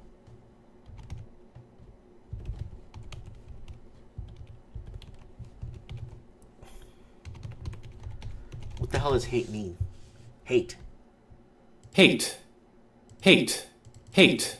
Hate. Hate. Okay. Feel intense or passionate dislike for someone. To loathe, to detest, to despise, to dislike, abhor, and execrate.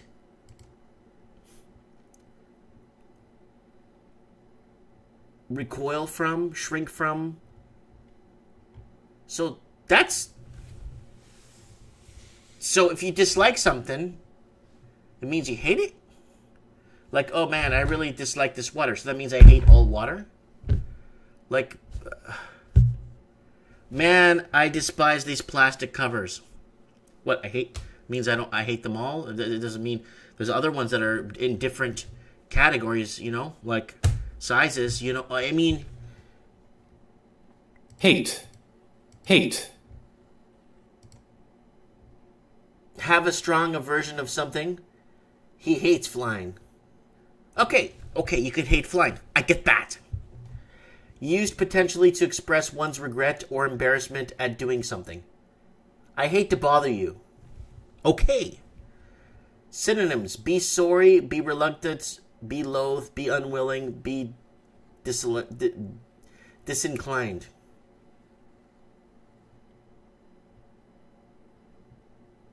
Wow. Hate. So what does hate even mean? The reason why I'm bringing up speech attacks, guys, on my channel, and why I've been bringing it up for a good while, and it's because it's crucial. Because then I can't be talking to you guys anymore.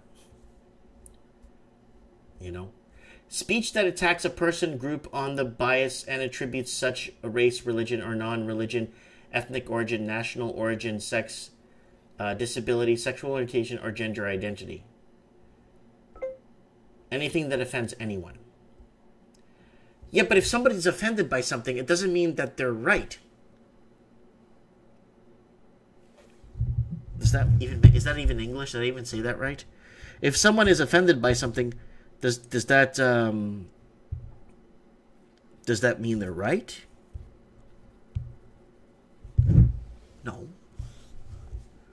Like, how does one learn about another culture without getting into asking questions? You know what I'm saying?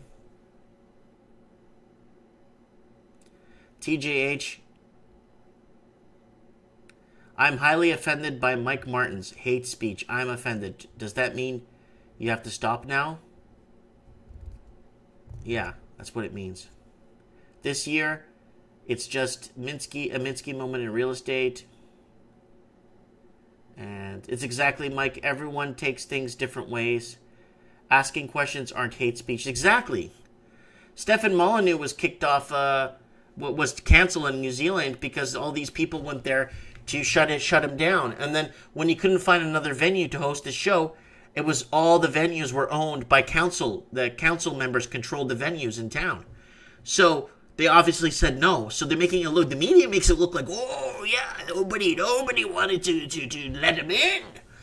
But when they realize that it's all council members or it's run by council, then, you know, that doesn't make the news, right? Then someone says, you can't call everything hate speech if you disagree. It's pathetic. It's what it is. So there she is there. Faith Goldie, who was supposed to speak at Wilfrid Laurier University but was interrupted by a fire alarm, speaks outside the university on Tuesday, March 2018. So the same thing like Donald Trump. Faith Goldie isn't going to become mayor of Toronto. We all know it. Her followers know it. Are you... I've never seen so much bashing against any political... Like, Donald Trump was just... Okay, you know when you watch that television, the real television, you know, like real life TV, like that Amazing Race and Survivor and all that crap. You know, real time stuff. This stuff is way more entertaining to watch. How delusional some of these people are than watching those reality TV shows. This is more entertaining. The whole Trump campaign was so entertaining because I like how they fixed the election and did so much against the guy, and I wanted him to win because of all the lies they were spreading about the guy. You know what I'm saying?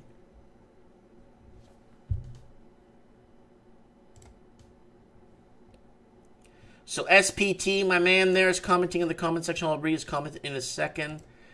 She's not a Nazi. She's attacking modern Nazism, abuse, corruption, fake news, Sharia terror, supremacy, and child abuse, mutilation, drug trafficking use, double free speech standard, and human rights.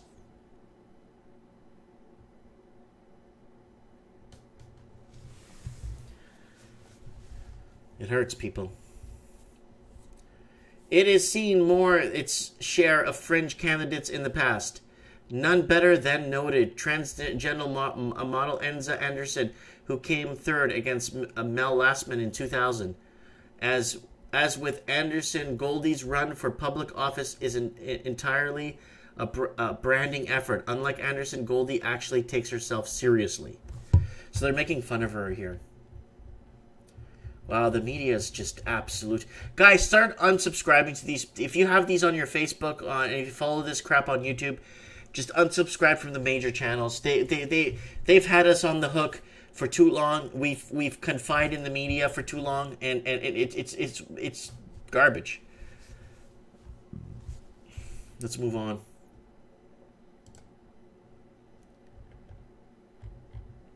That's for another show. I think that's for another show. Yeah, Toronto real estate. I wanted to talk about this. 1 in 4 homes for sale are sitting empty. I'll do that one tomorrow.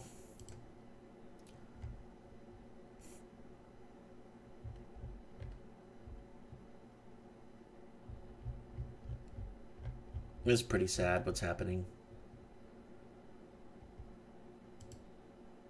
Pretty sad. Guys, don't forget to check out my channel. I'm at 5,524. Wow. I gone up. Let's see if I lost any subscribers talking about Faith Goldie. Nope. Hasn't moved. So, yeah, a lot of people were asking me, Mike, you should get her on your show. You should get other people on your show. Guys, you need to understand something. I'm a small, little guy. You know what I'm saying? And a lot of people don't... they need bigger audience followers, right? And unfortunately, I'm not big. So I'm not big in the media side. I'm saying I'm not big on the media side of things, right? Because I'm not a real journalist. 2, I just rant and talk, read articles, create discussion pieces, right? I'm heavily undereducated. So I'm just telling you how it is, guys, and just telling you straight up. Guys, if you want to follow me on Instagram, don't hesitate to follow me on Instagram. It's just Mike Martin's Official, if you want to follow me on that. I like this. I put this up. This is really good. It's got 10 likes. I'm not going to read this. It's all swearing, but this is really... Woo! There's me and my daughter. Look at my princess. Yep. Family, man. That's where it's at. Family. Oh, I like this one. We will denuclearize, and Mexico will pay for it. I love it. Woo! Oh, you can't call me a racist because I was engaged to a Mexican woman. So, yeah, I wonder how that would work if they wanted to call me, like, how would that work? You know, like, partial racist? Am I a partial racist? There's me and my wife. She's from the Philippines. Look at that. Yeah, baby. There's my son. He got his soccer certificate.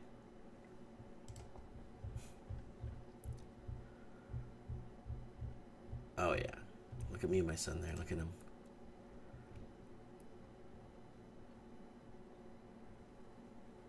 Yeah, we're going to the rodeo tomorrow, too. Anyways, guys, follow me on Instagram if you want. I think I got 728 followers. So, and there's my fan page. I got like 40 new fans like today or this week or something. Yeah. But it's in Portuguese though, right? But see, if this was a Portuguese topic, people would want me on there. So I'm at 119,000 likes. I got 30 likes this week. And if you know Portuguese, watch it. Watch my stuff. It's not bad at all. Anyways, guys, it's getting late.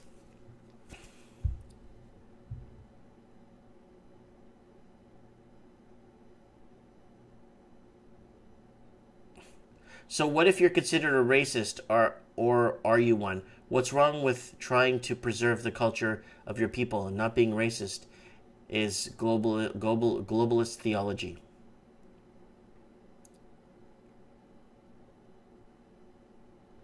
Someone's asking, Mike, why didn't you show up at IPE?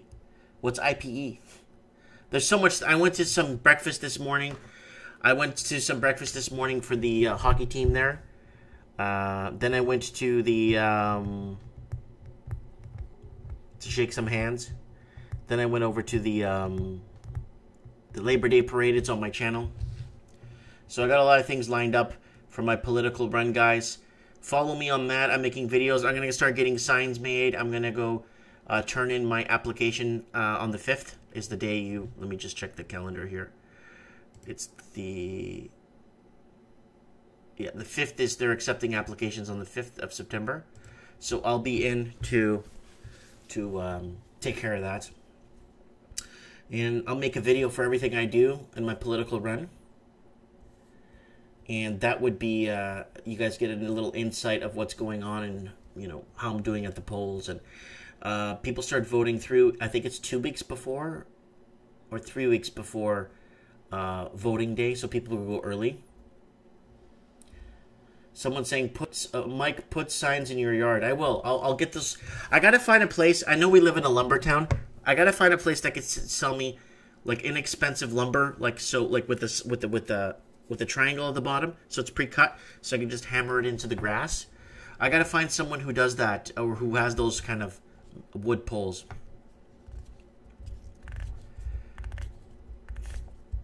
Yeah, I'm gonna do that. I'm gonna put. I'm gonna figure something out. I'm gonna figure something out to get me out there in town, and like people know, I'm right leaning, right, and I'm scared. I'm afraid of. I'm afraid. You know what I'm afraid of, guys? I'm afraid of people getting into power that are very left, liberal, mushy feelings type crap. I'm really scared of that, guys. I'm really scared of that. And a lot of them have gotten into power with that whole unicorn rainbow thing. But it's if anything, it's taken us back. It's taken us back. Mankind is not advancing. We're declining right now. You know what I'm saying? You know what I'm saying, right? Anyways. Someone asked me, didn't Tolko shut down in Merritt around the time you bought? Yeah, they closed. They closed, but I'm not going to work at the lumber yard, right? I don't think I'm strong enough. I'm a wimp when it comes to lifting heavy stuff.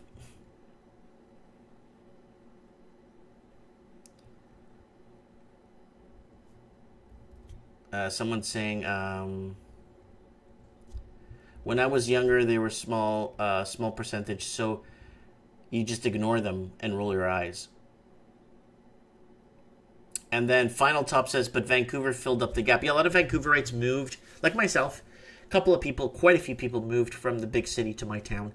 We just, I'm not living in Vancouver. I'm sorry. I'm not going to live in a town where the hate is like going through the roof. The soulless.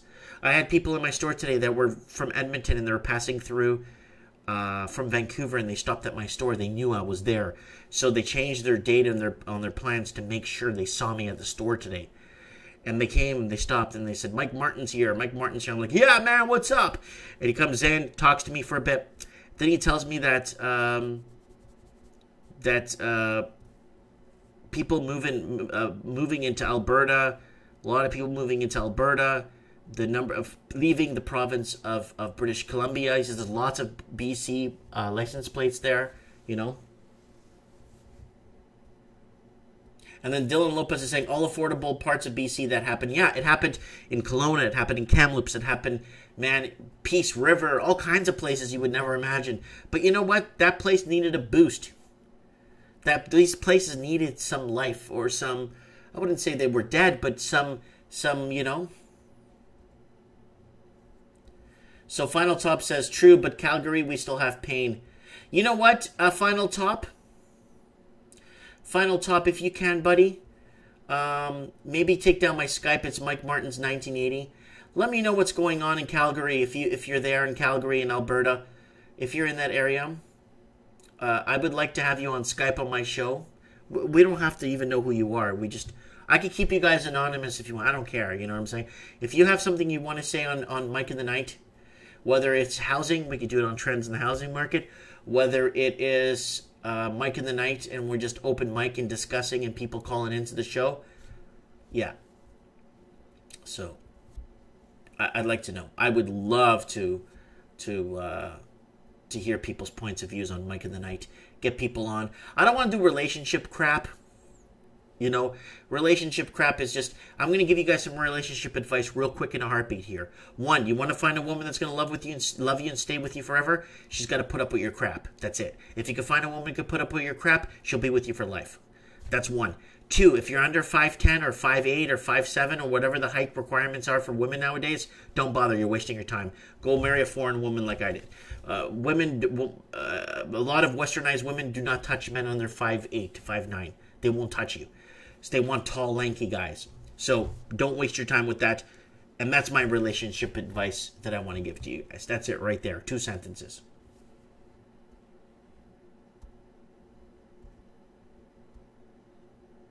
Someone says, Mike, how do short guys get women? You don't.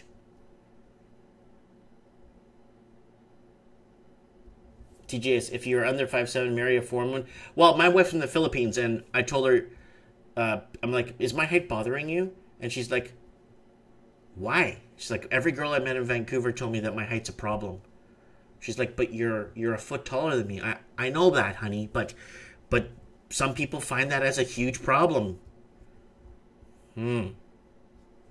So, yeah, I've been very happy. Someone says, if you can't get a woman in Vancouver, you are the smoothest person on the planet. Someone saying, are women in Portugal nice to visit?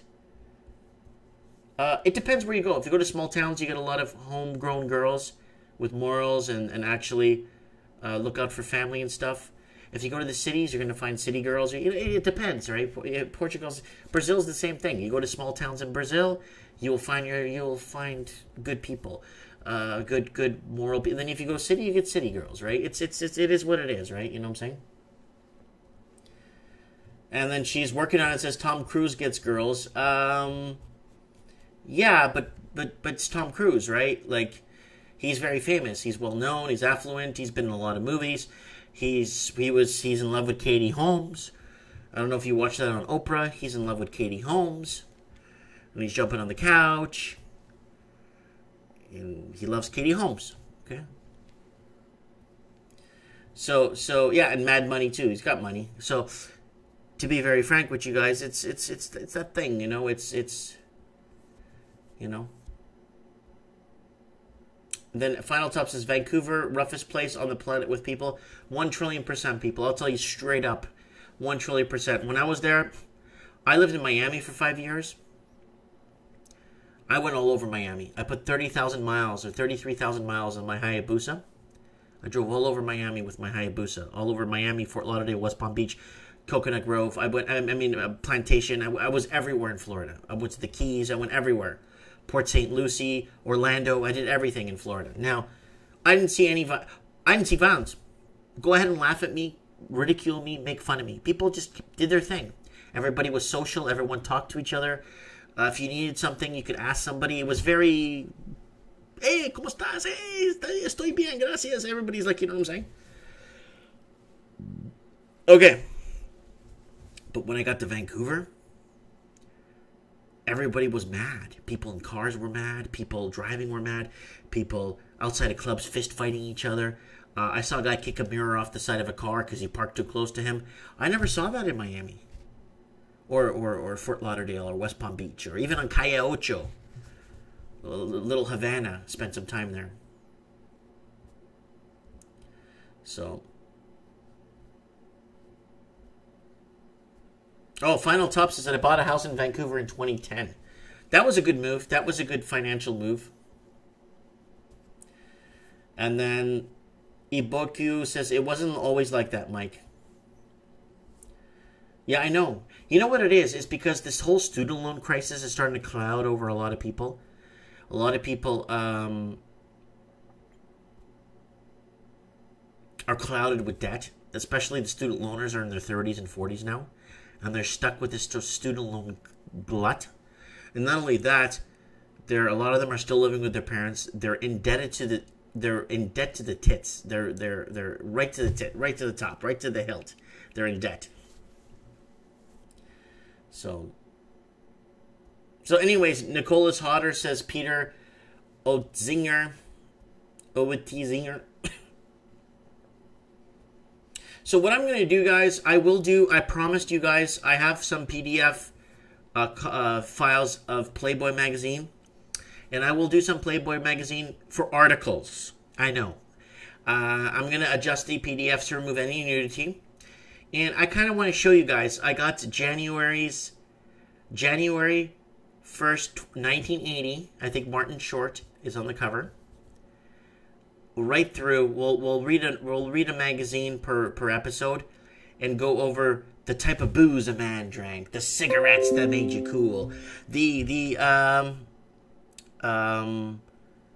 what women want in a man, you know, what it was like in the 80s, so you guys could see firsthand the cars they're advertising, the cameras, the old recording systems, like, oh, buy this JVC for your house, and this big real thing to play music on. With, like, what is that? You know what I'm saying?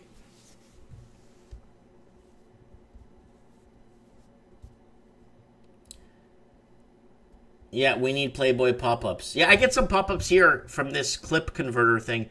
I keep getting pop-ups with that. So, guys, if you're bored, follow me on Instagram. It's Mike Martin's Official. I got 728 followers. I never plugged this thing, ever. So, maybe get some people on there. I'll put up some more photos. But, yeah, 9 in 10 doctors smoke Marlboros. Yeah, so you know what? I'll bring up some of those old articles, and we could go through them. And what was... We'll look at some of the Playboy magazines, and we'll look at what's not politically correct today. What, like 95% of that magazine from January 1980 is very politically incorrect today. Final Top says, Vancouver turned bad, no fun there. Yeah, man. I was there, it's like, man, Miami was happening. Man, it was so good. It was just so social. I was never alone. I was always dating somebody. You know, got to Vancouver. Man, I was alone for 6 years. I'd go out to a club. I'd go to a library. Because I started my business and it did really well. And then I just had a bunch of guys working for me that did well too. So I left them running the show and I would travel all over the world, do things. And every time I'd come home to Vancouver, it's like, okay, back to loneliness, back to, you know, it was just that. It was what it was. You know what I'm saying?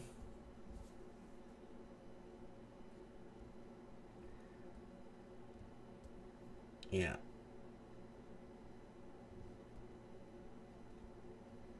So everyone's in the comments going strong. Anyways, guys, Mike of the Night, Saturday night, breaking it up. Next week's show might be around midnight, again, Eastern Seaboard time, midnight, 9 p.m. I didn't get Waptech on the show. I really wanted to get Waptech. He's having computer issues, so he said he'll be on next week. Oh, my ex-wife's in the comment section.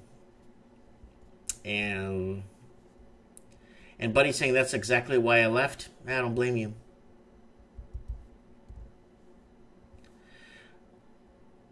Yeah, someone's saying the 80s were the best, hands down.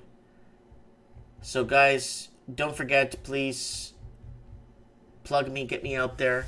Mike in the Night, every Saturday night. Next week, I'm going to be at the game opener for the Merit Centennials for the hockey. I'm going to be there because I'm running for council. And I go there anyway. I go there and watch the games all the time anyway. So I take the family. We go. I have season tickets, so we're going to go have some fun. So... Walking Journey says, my microphone sounds really good. Of course it does. It always sounds good. Anyways, yeah. Okay, guys, I'm going to hit the sack. I'm tired. It's been a long day. It's been a long week. Mike Martin's tuning out here at Merritt, British Columbia. Local time, 11:42 p.m. Western Seaboard time. And guys, have a good one. Have a great long weekend. Happy Labor Day to everybody.